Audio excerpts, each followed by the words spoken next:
Samajwadi party के प्रदेश अध्यक्ष नरेश उत्तम पटेल जी हमारे साथ बातचीत के लिए मौजूद हैं। शाहजहांपुर में 2 दिवसीय प्रशिक्षण शिविर चल रहा है। कार्यकर्ताओं को बताया जा रहा है कि 24 के चुनाव की तैयारी कैसे करनी है। बात करते हैं सर, क्या कुछ दिशा निर्देश दिए जा रहे हैं यहाँ से, क्योंकि तमाम जगहों पर देखा गया है कि कार्यकर्ता बूस्टअप हो रहे हैं आपके इस सम्मेलनों से।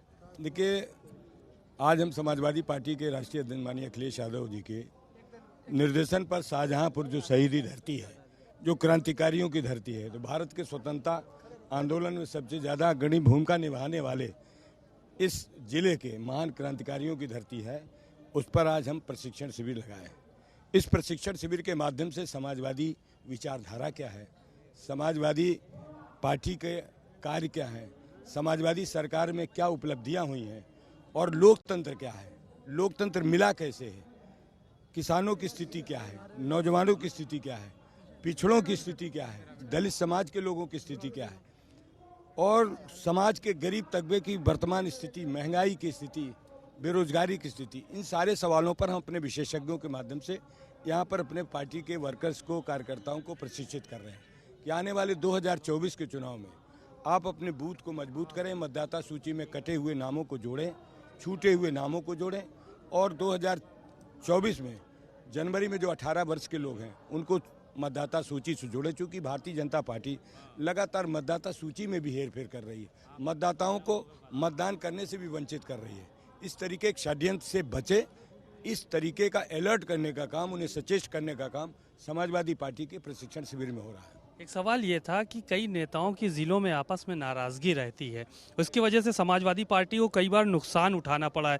इस पर भी काम कर रहे हैं ताकि गुटबाजी ना हो, यहाँ पर कोई नेता एक दूसरे से नाराज ना रहें। हमारा पूरा प्रयास होगा कि समाजवादी पार्टी का, चाहे वो राज्य स्तर का, जिले स्तर का या ब्लॉक स्तर और जोन स्तर, सेक्टर स्तर या बूथ स्तर का कार्यकर्ता हो, नेता हो, सब लोग मिलजुल के काम करें, क्योंकि ये देश सभी का है और समाजवादी पार्टी सभी की पार्टी है, सभी जातियों, सभी धर्मों का सम्मान करने वाली पार्टी है और इस देश में बढ़ती हुई बेरोजगारी से हम सबको लड़ना है और इस देश में बढ़ती हुई महंगाई से हम सबको लड़ना है।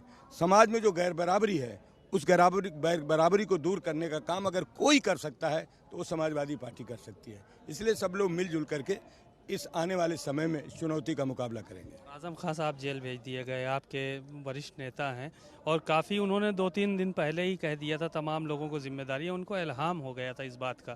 कह रहे हैं कि ज्यादती हो रही है, जुल्म हो रहा है, यूनिवर्सिटी को मिटाना चाह रही है सरकार। जाति तो हद पार कर गई है। हम लोगों के अपने राजनीतिक 40 साल के जीवन में हमने इतनी जाति नहीं देखी है कि भारतीय जनता पार्टी जानबूझ करके एक धर्म विशेष, एक व्यक्ति विशेष और एक विचारधारा के व्यक्ति को इस तरीके से प्रताड़ित करना, उनके परिवार को प्रताड़ित करना। समाजवादी विचारधारा के प्रचारक, समाजवादी पार्टी को लेकर चलने वाले इस देश में लोकतंत्र की रक्षा करने का काम आजम साहब ने किया है और आजम साहब के परिवार को, समाजवादी पार्टी के जो भी नेता हैं, चूँकि भारतीय जनता पार्टी की कमियों को उजागर करते हैं, भारतीय जनता पार्टी की गलतियों को उजागर करते हैं, जो उनका कर्तव्य है, क्योंकि ये जनतंत्र है। जनतंत्र में सत्ता और विपक्ष दो होता है। विपक्ष काम होता है सत्ता को आईना दिखाना, जनता की बात उन तक पहुंचाना, मीडिया के माध्यम से भी पहुंचाते हैं, हम अपनी बात सदनों के माध्यम से पहुंचाते हैं, अपनी रैली, धरना, सम्मेलन, प्रदर्शन के माध्यम से हम पहुंचाते हैं। तो इस काम को न करने दे भारतीय जनता पार्टी का ये तरीका गलत है, ये लोकतंत्र के लिए स्वस्थ परंपरा नहीं है। एक आखिरी सवाल ये था कि ये देखा जा रहा है कि जो गठबंधन की बात हो रही थी, इंडिया गठबंधन की, उसमें कहीं ना कहीं नाराजगी देखने को मिल रही है। कांग्रेस के प्रदेश अध्यक्ष लगातार बयानबाजी कर रहे हैं, आप लोगों ने मध्य प्रदेश में प्रत्याशी उतार दिए, तो क्या ये माना जाए कि अभी पूरी तरह से बात नहीं बन पाई है? देखिए, हम समाजवादी पार्टी के उत्तर प्रदेश के वर्कर हैं, हमारे नेता माननीय अखिलेश यादव हैं। हम उत्तर प्रदेश में समाजवादी पार्टी, उत्तर प्रदेश में भारतीय जनता पार्टी के बाद 2022 में सबसे मजबूत पार्टी है। 36.5% वोट हमने गेन किए, प्राप्त किए। हमारा प्रयास है कि उत्तर प्रदेश में जो 80 लोकसभा की सीटें हैं, 80 लोकसभा की हम तैयारी करें। हमारी पार्टी, हमारा नेता मजबूत हो, तभी ये देश मजबूत होगा। एक सवाल और था कि अभी जो है अखिलेश जी ने कहा था कि हम लोग नवरात्रि में वीआईपी सीटों पर प्रत्याशी उतारेंगे। क्या आप लोग तैयार हैं प्रत्याशी उतारने के लिए कई सीटों पर? तो ये देखिए, हमारे नेता राष्ट्रीय अध्यक्ष अखिलेश यादव ने हर बार साफ कर दिया, आपके चैनल, अन्य चैनलों के माध्यम से बात साफ कर दिया है कि आने दीजिए चुनाव आएगा और चुनाव के पहले हम सारे प्रत्याशियों को यहाँ पर बता देंगे और कौन प्रत्याशी कहाँ लड़ेगा। जबकि इस बार पार्टी चुनाव लड़ेगी, प्रत्याशी चुनाव नहीं लड़ते हैं। ये लोकसभा का चुनाव है। प्रत्याशी चयन का काम समाजवादी पार्टी अपने बूथ स्तर के कार्यकर्ताओं के माध्यम से राष्ट्रीय स्तर पर करती है और कार्यकर्ताओं के माध्यम से हम अपने प्रत्याशियों का चयन करते हैं और चयन का घोषणा समाजवादी पार्टी का राष्ट्रीय नेतृत्व करता है। बहुत शीघ्र आपको देखने को मिलेगा समाजवादी पार्टी के उम्मीदवारों की सूची।